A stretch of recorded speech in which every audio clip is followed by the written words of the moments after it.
What's up guys, welcome back to my channel. Today we'll be trying to, sort of create different things with a modifier. If you guys don't know what those are, I'll be going for a few of these today. So I hope you enjoy this video. Like and subscribe if you want to see more of these, and comment down below if you've enjoyed this one. So we are going to start with array. Now array is a modifier where you can create a single thing but copy it and produce more. So if we click this array here, you can see that there are 2, but we could increase that count here. If we move it to about 5, we can change the distance between. They could intersect with each other, but that's not what we want to do. So we can merge them if we want them to join together, or we could move these round to create a sort of space. Then you can create stairs. It's a very good modifier for stairs. If you don't want them to join together, then try not, or give them a gap and try not to join them together. But what I want to click is merge, so that the vertices will merge together and we won't have a problem with vertices joining up. So I'm going to push them together like that, and then if I click the X, you can see that it's just lined. So I'm going to rotate on the X 90 degrees, so it's like some sort of stairs. So that's the array modifier. A quick tip over it. The constant offset, you can put that on, but it will give you a sort of different distance, and it will be more precise though. So I'm going to leave that off. The object offset, it's where see this dot, this is the origin, and it will sort of evolve around it. Merge is what we've already talked about. That's the array modifier, and then I'll move on to something else. So next I'm going to shift add, and I'm going to add in a cylinder. Why not? And it's going to come over here. Then we're going to try the modifier bevel, and see straight as we put it on, if I just apply it, then it will stay the same. So if you don't want this box, you can apply it straight away, and you won't have the box not look the exact same as it is now. If you want to click this camera, then when you render, it won't show the modifier. This is the real time, displays the modifier in viewport. This is the edit mode, display modifier in edit mode, which is what we want. So when we'll go into, if we want to edit it and like G that around, it will still show the modifier and what it will look like. So I'm going to leave it there. We can change the amount right here, or the segments, which is what I'm going to change because I want it to have a smooth look. So see, that looks really smooth. But if we just shift duplicate and do on the Y, you can see that if we change down the segments, you can see the difference between these two things. This is very low poly, but this one on the left is very detailed. But you can always increase the detail, but your computer may start having problems of rendering after a while. See, it's gone very slow now. So I'm going to leave it there because we can see the difference between these two. Next we're going to add, let's try a circle. GY, oh, not that sort of circle, sorry. We're going to add in a UV sphere. And then we're going to do the modifier boolean. I'm going to add in also another mesh, a cube, for this test.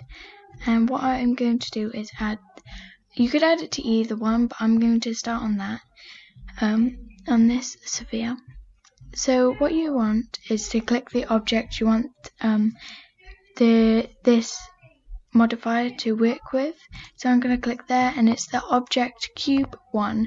So if we G this round, you can see that you can sort of see it, but when it goes into the cube you can't see it, and that's exactly what difference does. Union, however, does something completely different. Union is when they join it together. So if I G this object, they'll be joined together. So if we click here and we can see through it, there won't be any geometry in the middle of where the sphere used to be. If we just G and move it around, it will join together and you can see bits of the sphere. This is good if you have some sort of object that you want to join together, but there's geometry in the other object which you wish to join together. So I use this one a lot for the ground or stones if I want to join them together and they're sort of intersecting. Intersect we'll go on to now. You can see the things that or the mesh of the sphere that has gone into the cube. So if I G now, you can see anything that's in the cube that is the sphere. So if you don't have anything in the cube, you won't see it. This is good, but I don't really use this a lot personally. If we go G, this could be good for looking at a large model in small cubes or little bits of the object. So that's the Boolean modifier. Now I'm going to move back from here, go back on there.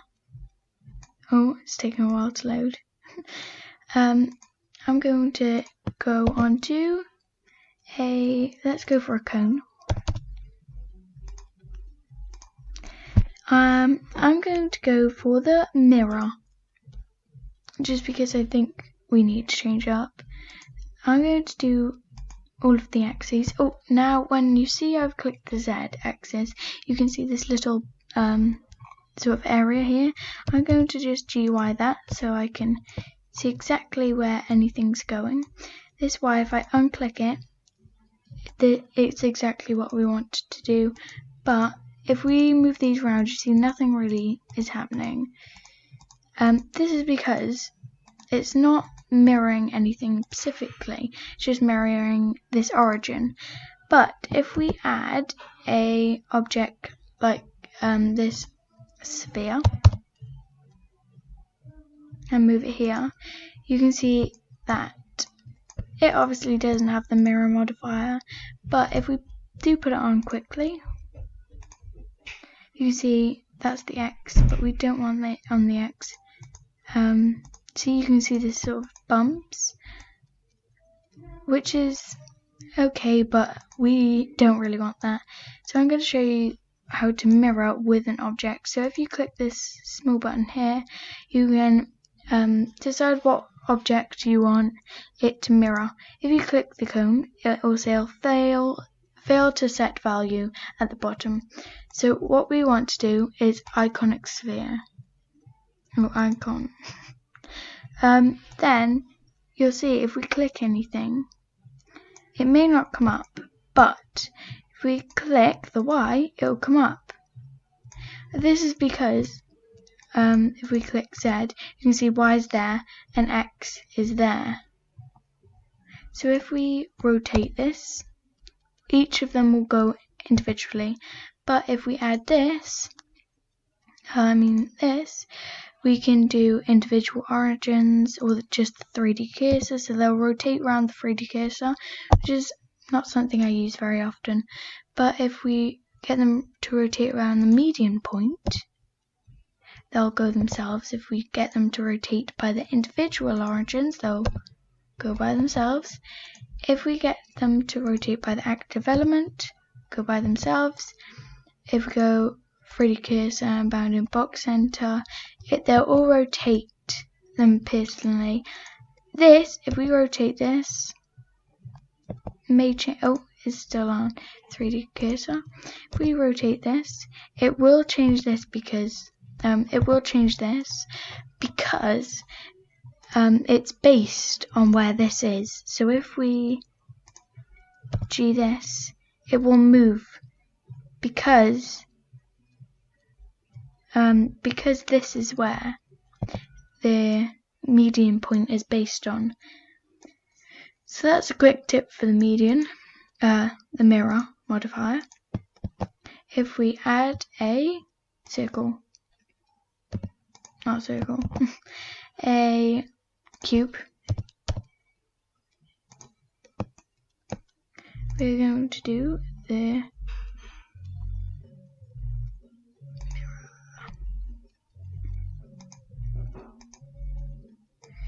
So this, oh, not the mirror, pardon me. So we are going to do the